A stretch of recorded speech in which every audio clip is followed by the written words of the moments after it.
हम सारे एमसीक्यूज की प्रैक्टिस करेंगे, मैंने लास्ट क्लास में आपसे कहा भी था। उसके बाद पेपर बाय पेपर मैं एक पहले पेपर एमसीक्यू का प्रैक्टिस करना आपको सिखाऊंगा। उसके बाद आप सारे पेपर्स घर से करेंगे। मैं एक एक पूरा पेपर आपको सिखाऊंगा, एक क्लास हम लगाएंगे, जितना भी वो पेपर कंप्लीट होगा मैं करवाऊंगा। उसके बाद हम जो है बेटा वो रोज की बेसिस पे आपको एक पेपर दूंगा और उसकी प्रॉब्लम्स हम डिस्कस करेंगे। स्पेसिफिक रेशियोज बेटा लिक्विडिटी के।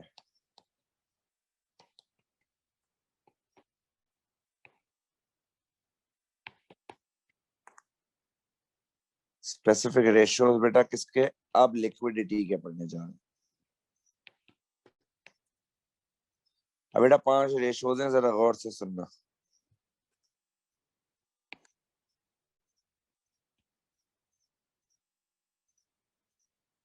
पहला बेटा current ratio,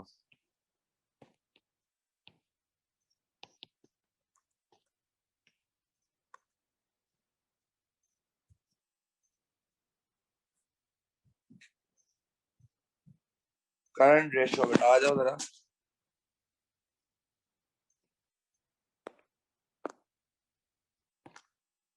this ratio tales, बेटा बहुत गौर से सुनना, ये इंपॉर्टेंट है। This ratio tells whether company has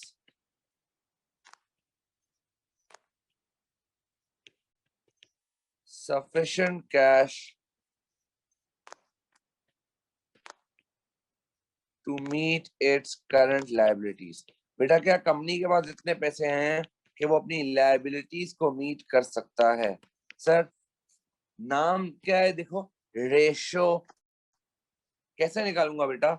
sir formula होगा current assets divide by current liabilities. Formula होगा current assets divide by current liabilities. क्या मेरे पास ये करंट रेशियो है बेटा? अच्छा अभी मैं एग्जांपल भी देता हूँ बेटा इस पे, करंट एसेट्स और करंट लायबिलिटी पे।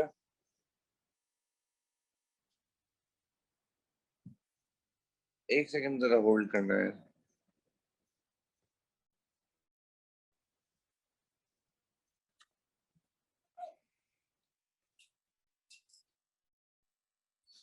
तो बेटा ये देखें करंट रेशियो क्या बताएगा, कितने करंट एसेट्स हैं मेरे पास कि मैं अपनी करंट लायबिलिटीज पूरी कर सकूं। एग्जांपल बेटा लेट्स सपोज सर मेरे पास इन्वेंट्री था बेटा, स्टॉक था मेरे पास 10,000, डेटर्स से बेटा 15,000 और कैश एट बैंक था बेटा मेरे पास 5,000 और कैश इन हैंड है मेरे पास 3,000 और मेरे पास क्रेडिटर्स है बेटा, एक एग्जांपल समझाने के लिए बता रहा हूँ, क्रेडिटर्स है बेटा मेरे पास 2,500। सर आपका फॉर्मूला क्या है करंट रेशियो निकालने का? करंट एसेट्स ऊपर, करंट लायबिलिटीज नीचे। तो बेटा निकाल लो करंट रेशियो। ये देखो करंट रेशियो, करंट एसेट्स कितने हैं बेटा 10,000, stock is current asset, debtor is current asset, 5,000 cash at bank is current asset, cash in hand 3,000 is current asset, divide by इसको यार 25,000 ले लो, डिवाइड बाय करंट लायबिलिटी यानी कि 25,000। जरा बेटा इसको कैलकुलेट तो करो कितना आता है। सर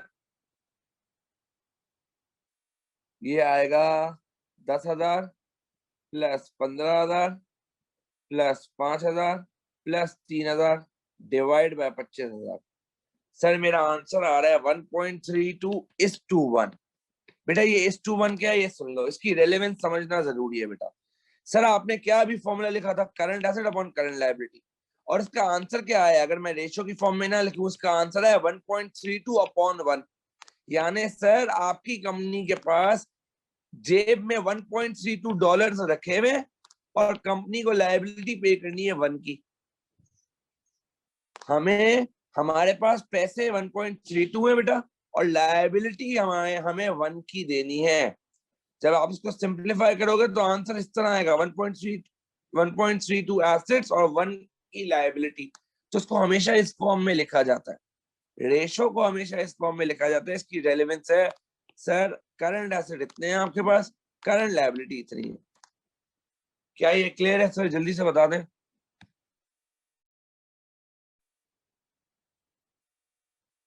क्या ये क्लियर है?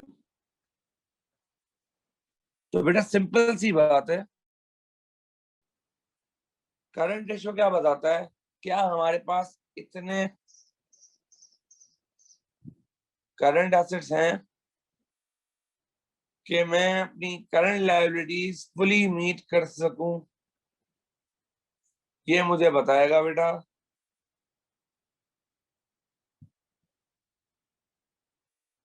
Current ratio. अब बेटा मैंने आपको कल सबकी कमेंटिंग भी बताई थी। इसकी कमेंटिंग समझने से पहले आपको एक बात पता होनी चाहिए बेटा, ये जो रेशोज है ना, रेशोज, ये जो रेशोज की दुनिया है बेटा, इसने करंट रेशो के लिए एक आइडियल रेशो बताया है। इसने करंट रेशो के लिए एक आइडियल रेशो बताया है। रेशोज वालों ने क्या कहा भाई? रेशोज वालों ने ये कहा है कि अगर एक कंपनी का करंट रेशो 1.5 से लेके 2:1 के दरमियान आएगा, यानी करंट एसेट या तो 1.5 हो, 1.6 हो, 1.7 हो, 1.8 हो, 1.9 हो, 1.2 हो, 1.5 से लेके 2:1 तक जिसका आइडियल रेशो होगा उसकी परफॉर्मेंस इज गुड। जिसका आंसर इस रेंज में आएगा उसका आंसर, उसकी परफॉर्मेंस इज गुड परफॉर्मेंस, अच्छी परफॉर्मेंस है बेटा उसकी। ये रेशियोज ने अपनी तरफ से बताया। हमने कल जितने भी रेशियोज पढ़े किसी का भी आइडियल रेशियो नहीं बताया था कि एक कंपनी का बेंचमार्क क्या होना चाहिए। ना यहाँ बताया आइडियल, ना यहाँ बताया, कहीं पे भी नहीं बताया। आइडियल रेशियो किसका बताया है बेटा? करंट रेशियो का। कि देखो एक कंपनी के पास अगर 1.5 से लेके 2 तक के करंट एसेट्स होंगे और लायबिलिटी हमेशा 1 होगी तो ही कंपनी की परफॉर्मेंस इंप्रूव्ड मानी जाएगी। अब बेटा यहाँ एक फड्डा है, सुनना, यहाँ एक फड्डा है बेटा, सुनना बहुत गौर से। मैं एक बहुत इंपॉर्टेंट डिस्कशन में जा रहा हूँ। यही इंपॉर्टेंट डिस्कशन मेरे अगले रेशियो के लिए भी रेलेवेंट है, याद रखिएगा। बस एक फर्क है, कमेंटिंग उसकी भी वही होगी। सर रेशियोज ने कहा आंसर 1.5 से लेके 2:1 तक आएगा तो इम्प्रूव्ड परफॉर्मेंस है, यही कहा ना बेटा आइडियल ने। यकीन जानो बेटा, अगर मेरा answer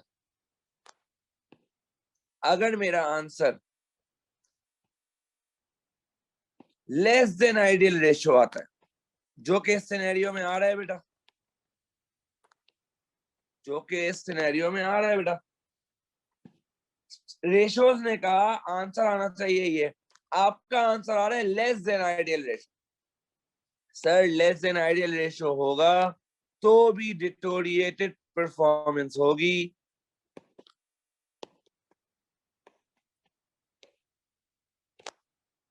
more than ideal ratio, sir आपका आंसर आ रहा है लेट्स सपोज 3:1। दोनों एग्जांपल्स लेते ना बेटा, लेस देन आइडियल रेशियो में आ रहा है लेट्स सपोज आपका आंसर 1.32:1। मोर देन आइडियल रेशियो में लेट्स सपोज आपका आंसर आ रहा है 4:1। यानी जब आपने ये कैलकुलेट किया तो ये 4:1 था बेटा। दोनों डिटोरिएटेड परफॉर्मेंस है, याद रखिएगा। दोनों कौन सी परफॉर्मेंस है? Deteriorated performance. परफॉर्मेंस इंप्रूव होगी तब जब विद इन आइडियल रेशियो होगा। कम होगा तो भी खराब परफॉर्मेंस है, ज्यादा होगा तब भी खराब परफॉर्मेंस। सर ये क्या बात हुई? कम हुआ तो भी खराब परफॉर्मेंस, ज्यादा हुआ तो भी खराब परफॉर्मेंस। अभी बता देता हूँ बेटा, दोनों के रीजन अलग है। देखना, जब कम होगा तो रीजन कुछ और है डिटोरिएट परफॉर्मेंस होने का, जब ज्यादा होगा तो कुछ और रीजन होगा परफॉर्मेंस डिटोरिएट होने का। सुन लो बेटा, सर अगर मेरा आइडियल रेशियो कम होगा, इसका मतलब हमने भी क्या पढ़ा था, करंट रेशियो का मतलब क्या है, sufficient current assets to meet its current liabilities. Let's suppose, ये तो मैंने चलो फिर भी थोड़ा नॉर्मल लिया है, अगर मेरा आंसर आता ना 1.1:1, बहुत रिस्की है बेटा। क्यों सर, किसी भी टाइम पे करंट एसेट आपको धोखा दे सकता है, अगर करंट एसेट कन्वर्ट नहीं हुआ आप लायबिलिटी पे नहीं कर पाओगे और आपका बिजनेस बैंकरप्ट हो जाएगा। Business will become bankrupt. क्यों बेटा, क्योंकि हमारे पास इतने करंट एसेट्स नहीं होंगे कि हम अपनी करंट लायबिलिटीज मीट कर सकें। जब इतने करंट एसेट्स नहीं होंगे अपनी करंट लायबिलिटीज को मीट करने के लिए, तो एज अ रिजल्ट मेरे जितने भी उधार वाले होंगे, मेरे जितने भी लेंडर्स होंगे, वो आएंगे मेरे बिजनेस के एसेट्स बेचना शुरू करेंगे in order to realise their money, in order to recover their loan amount of money. क्या यहाँ तक क्लियर होता है बेटा, जल्दी बताओ। अब बेटा आगे आओ जरा। सर बेटा याद रखना, perform answer less than ideal ratio है तब भी डिटोरिएट परफॉर्मेंस है, मोर देन आइडियल रेशियो तब भी डिटोरिएट परफॉर्मेंस है। लेकिन देखो दोनों के रीजंस अलग है। अगर लेस देन आइडियल रेशियो होगा तो रीजन ये होगा डिटोरिएट क्यों हो रही है परफॉर्मेंस, क्योंकि कभी भी बिजनेस बैंकरप्ट हो सकता है। इस वजह से हम लिखते हैं कि परफॉर्मेंस इज डिटोरिएटेड, क्योंकि आगे जाकर अगर इसको नहीं रोका गया तो परफॉर्मेंस डिटोरिएट हो जाएगी। यानी देखो ना 1.32:1, अगर इसको नहीं रोका गया तो परफॉर्मेंस डिटोरिएट हो जाएगी। अब ये बताऊंगा कि कैसे ये डिटोरिएट है जब हम नया रेशो पढ़ेंगे, ठीक है। अच्छा सर, इस करंट रेशो का दूसरा नाम भी है एक, इस करंट रेशो को आप वर्किंग कैपिटल रेशो भी कहते हो। इस करंट रेशो को आप वर्किंग कैपिटल रेशो भी कहते हो। अच्छा अब आ जाए बेटा वापस यहाँ पे, सर ये मोर देन आइडियल रेशो क्यों डिटोरिएटेड परफॉर्मेंस है। अब बेटा सुन लो, sir more than ideal ratio deteriorated performance, ले खुद सोचो बेटा, आपको क्या कहा है रेशियोज वाले ने, आंसर आना चाहिए 1.5 से लेके 2:1 तक। आपके पास इतने ज्यादा करंट एसेट्स हैं 4 के बेटा, जरूरत ही नहीं है इतने एसेट्स की, देयर इज नो नीड। हमारे बिजनेस को मिनिमम बचाने के लिए आप के पास करंट एसेट 1.5 से लेके 2 तक होने चाहिए। डबल आपने क्यों मेंटेन किया, डबल ही हुआ ना बेटा, 2 का डबल देखो 4 आपने, इसका मतलब है जो है 100% अपनी रिसोर्सेज में एक्स्ट्रा रखी हुई है। अरे भाई फायदा ही नहीं 100% रिसोर्स रखने का।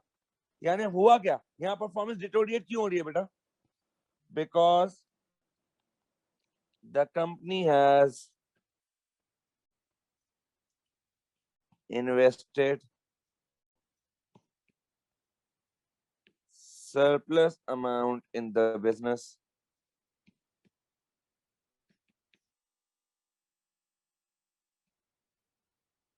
generating no returns here। एक सेकंड यार, ये छोटी जगह पड़ रही है, जरा 2 मिनट रुको जरा।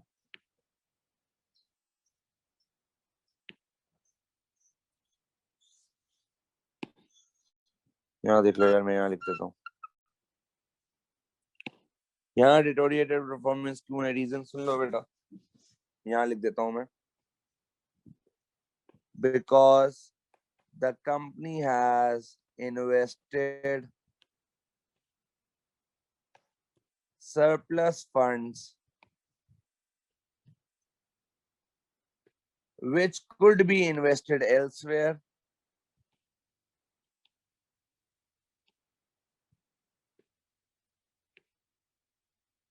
to generate more returns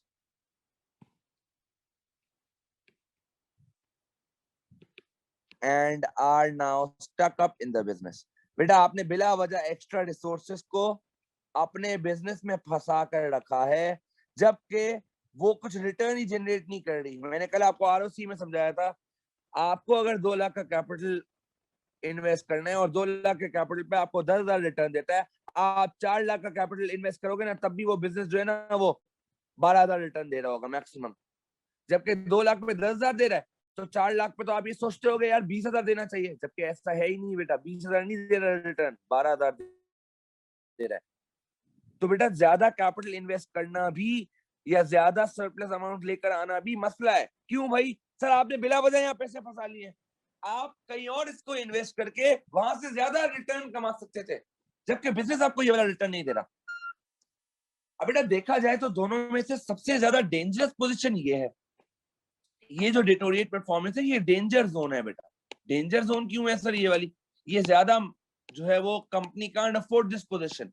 sir danger zone इसलिए है कि यहाँ पे चांस है बिजनेस बंद होने का, यहाँ कोई बिजनेस बंद होने का चांस नहीं है तो ये भी डिटोरिएटेड परफॉर्मेंस, लेकिन ज्यादा डेंजरस डिटोरिएटेड परफॉर्मेंस ये वाली होती है, लेस वाली होती है। मोड वाली तो क्या है, रिटर्न ही नहीं मिल रहा ना।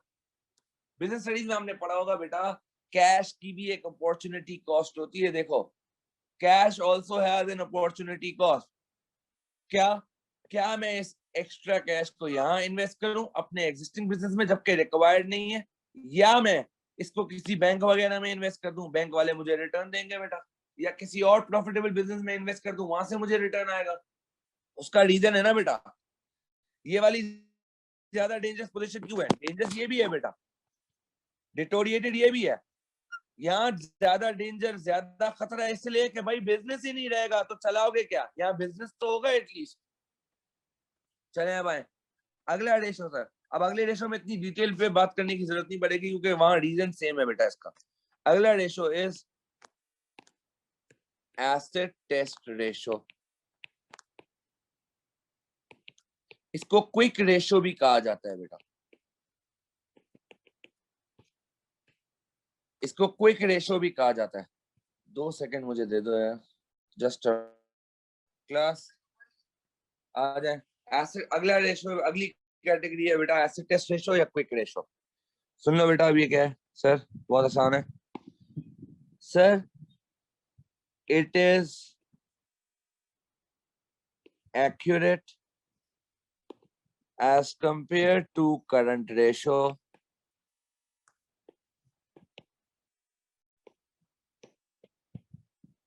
because it excludes inventory in its calculation।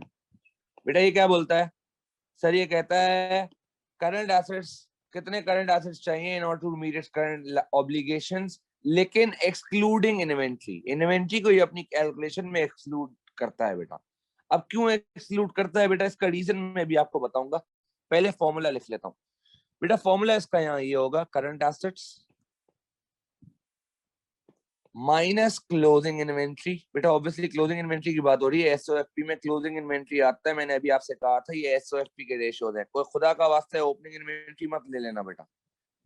Current assets minus closing inventory divide by current liabilities. अब बेटा मेरी एग्जांपल बड़ा गौर से सुनना, कुछ बच्चे तो बच्चे हैं बेटा, मन के सच्चे हैं, वो भंड के मारते हैं, ये सुनना। फॉर्मूला है current assets minus closing inventory upon current liabilities. इसको आप 2 तरीके से निकाल सकते हो। जरा इसका टोटल तो करो बेटा, कितना आता है ये? 10,000, 15,000, ये आया 25,000, 30,000, 33,000। करंट एसेट्स है बेटा 33,000, इन सबको प्लस कर लो, माइनस क्लोजिंग इन्वेंट्री। कितना है closing inventory? 10,000 divide by current liabilities. Current liabilities कितनी है बेटा? 25,000। आओ बेटा जरा रेशो तो निकालें, 23,000 डिवाइड बाय 25,000।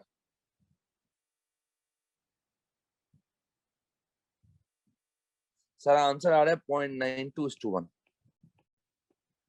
सर बड़े खतरे की बात है, आपके जेब में पैसे पड़े हैं 0.92, आपको उधार 1 का देना है। पैसे कम है, उधार ज्यादा है। खैर अभी इस पे बात नहीं करना मैं, अभी इस पे बात करूंगा आगे जाके। सर एक तो इस तरह से निकल सकता है ये रेशो। अब कुछ बच्चे क्या करते हैं, होशियारी मारते हैं। कुछ बच्चे होशियारी मारते हैं। मैंने अभी ये 33,000 कैसे निकाला? 10,000 प्लस 15,000 प्लस 5,000 प्लस 3,000। कुछ बच्चों के कारनामे देखो, वो पहले तो बोलते हैं सर क्लोजिंग इन्वेंट्री नहीं लेना ना, वो उसको इग्नोर मारते हैं। वो बोलते हैं 15,000, 5,000, 20,000 हुआ, 20,000 प्लस 3,000, 23,000 हुआ। वो यहाँ 23,000 लिखते हैं, फिर वो देखते हैं अच्छा फॉर्मूला में क्लोजिंग इन्वेंट्री भी माइनस करना है, तो माइनस 10,000 और करते हैं। अबे भाई ये क्या कर रहे हो यार, माइनस 10,000 तब होगा जब आपने इस करंट एसेट की कैलकुलेशन में 33,000 लिया हुआ है, क्लोजिंग इन्वेंट्री लिया हुआ है। अगर तो आपने डायरेक्ट 23,000 निकाले तो डायरेक्ट 23 को डिवाइड बाय 25 करो, क्यों उसमें से क्लोजिंग इन्वेंट्री माइनस कर रहे हो जब आपने कैलकुलेशन में ही नहीं लिया। आपने इन तीनों को ही ऐड किया है, 10,000 स्टॉक का था, जब आपने इनको लिया ही नहीं, या तो आप सारे करंट एसेट्स लो फिर माइनस करो 10,000, या आप करंट एसेट्स में से इन्वेंट्री लो ही नहीं, आप ओरिजिनली ये दोनों लो और डिवाइड कर दो लायबिलिटी से। क्या ये भंड समझ आता है बेटा बच्चों का? This is a wrong approach, ये गलत अप्रोच है बेटा बच्चों की, कि करंट एसेट में इन्वेंट्री भी नहीं लिया और अलग से इन्वेंट्री माइनस भी कर रहे हैं। तो ये मत करना प्लीज एग्जाम में, दिस इज नॉट, गलत है ना बेटा ये। क्या ये क्लियर है? जल्दी बताओ, जल्दी बताओ क्या ये। अब बेटा एक दो बातें इस पे करनी है सर। सबसे पहले तो आप बता दें, जिस तरह आपने करंट रेशियो का हमें आइडियल रेशियो बताया, जिस तरह आपने करंट रेशियो का हमें आइडियल रेशियो बताया, इसका आइडियल रेशियो बता दें। बिल्कुल सर, मैं आपको बता देता हूँ सर। रेशियोज ने कहा है इसका आइडियल रेशियो कंसिडर करा जाए 1:1। रेशियो ने क्या कहा बेटा, इसका आइडियल रेशियो 1:1 कंसिडर किया जाए। अब बेटा इसका आंसर क्यों कम किया? बेटा कुछ सोचो ना, इन्वेंट्री को अब हटा दिया है तो ऑब्वियस सी बात है 1.5:2:1 कंपनी के लिए पॉसिबल है ही नहीं अचीव करना, क्योंकि अब इन्वेंट्री को तो कंपेयर ही नहीं कर रहा। अच्छा, ये तो एक बात हो गई सर। आगे अगेन रीजन वही है बेटा, रीजन बिल्कुल सेम है, reason same as of current ratio. Sir सीधी सीधी बात है, सर सीधी सीधी बात है, अगर मेरा answer less than ideal ratio आएगा, जो कि मेरे सिनेरियो में आया 0.92:1, तो अगेन मैं यही रीजन लिखूंगा बैंक्रप्सी वाला। और अगर मेरा आंसर आ रहा है सपोज 2.2:1, जबकि आइडियल रेशियो बोल रहा था 1:1, तो हायर देन आइडियल रेशियो है, तब भी परफॉर्मेंस डिटोरिएट है, और रीजन एज इट इज ये वाला आएगा, एज इट इज, डॉट का फर्क भी नहीं है बेटा। ठीक है सर, रीजनिंग तो हमें समझ आ गई, लेकिन सर हमें ये बता दें, हमें ये समझा दें कि एग्जामिनर या रेशियोज के रेशियोज के वर्ल्ड में लोगों ने इन्वेंट्री को एक्सक्लूड करने का क्यों कहा? बेटा ये सुनना आप जरा। बेटा लोगों ने इन्वेंट्री को एक्सक्लूड करने का इसलिए कहा, खुद देखो, इन्वेंट्री इज, ये current ratio is not an accurate measure. Asset test ratio या क्विक रेशियो ज्यादा एक्यूरेट मेजर है बेटा, ज्यादा एक्यूरेसी दिखाता है। क्यों? चेक करो, अगर मैं क्लोजिंग इन्वेंट्री को लेता हूं तो मेरा करंट रेशियो क्या बोलता है भाई, आपके पास करंट एसेट्स 1.3 के हैं, आपके पास करंट लायबिलिटी 1 के हैं। अच्छा, एसेट टेस्ट रेशियो जैसे ही निकाला ना बेटा, औकात पता चल गई कि नहीं सर धोखा है ये करंट रेशियो। एक्चुअल में जो अभी करंट एसेट्स है वो 0.92 है, और जो करंट लायबिलिटीज है वो 1 है। सर आपने क्यों इग्नोर किया इन्वेंट्री को? अबे भाई कुछ सोचो, इन्वेंट्री याद रखना is the most illiquid asset. Inventory is the most illiquid asset. सबसे ज्यादा मुश्किल इन्वेंट्री को कैश में कन्वर्ट करना है, सबसे ज्यादा मुश्किल इन्वेंट्री को कैश में कन्वर्ट करना है। सर क्यों? बेटा आप खुद सोचो, अभी जाओ तुम लोग बुनेंजा, अभी मैं अगर बुनेंजा जाऊं ना बेटा, तो वहां पे क्या मुझे बता दो, विंटर प्रोडक्ट्स की डिमांड होगी बेटा? क्या विंटर प्रोडक्ट्स की डिमांड होगी? नहीं सर, कोई पागल का बच्चा इतनी गर्मी में विंटर प्रोडक्ट्स खरीदेगा? तो बेटा कंपनी के पास तो अपने वेयर हाउस पे पड़े हुए विंटर के प्रोडक्ट्स, क्या वो आज कैश में कन्वर्ट हो सकते हैं? नहीं हो सकते सर। तो क्लोजिंग इन्वेंट्री को लेना इज रॉन्ग, क्योंकि क्लोजिंग इन्वेंट्री इतनी जल्दी कैश में कन्वर्ट नहीं होता। हम तो क्या देख रहे हैं, क्या हमारे पास इतने एसेट्स हैं आज की डेट पे कि हम अपनी लायबिलिटीज पूरी कर सके? भाई इन्वेंट्री को बेच के तो आज पैसा ही नहीं हासिल कर सकता, तो क्यों लो उसको कैलकुलेशन में? इसीलिए एसिड टेस्ट रेशियो ने कहा कि बात करो करंट एसेट्स की एक्सक्लूडिंग इन्वेंट्री, क्योंकि इन्वेंट्री बिकने में टाइम लगता है, एक मेजर टाइम लगता है इन्वेंट्री बिकने में। इतनी आसानी से इन्वेंट्री नहीं बिकती बेटा। जैसे डिमांड ऑफ विंटर प्रोडक्ट्स अभी 0 है बेटा, कोई भी नहीं खरीद रहा होगा विंटर के प्रोडक्ट्स। तो बेटा विंटर के प्रोडक्ट्स तो मैं बेच ही नहीं सकता, कैश आ ही नहीं सकता उसमें, तो इन्वेंट्री को लेना और इन्वेंट्री को ये अज्यूम करना कि वो कैश में कन्वर्ट हो सकती है इज रॉन्ग।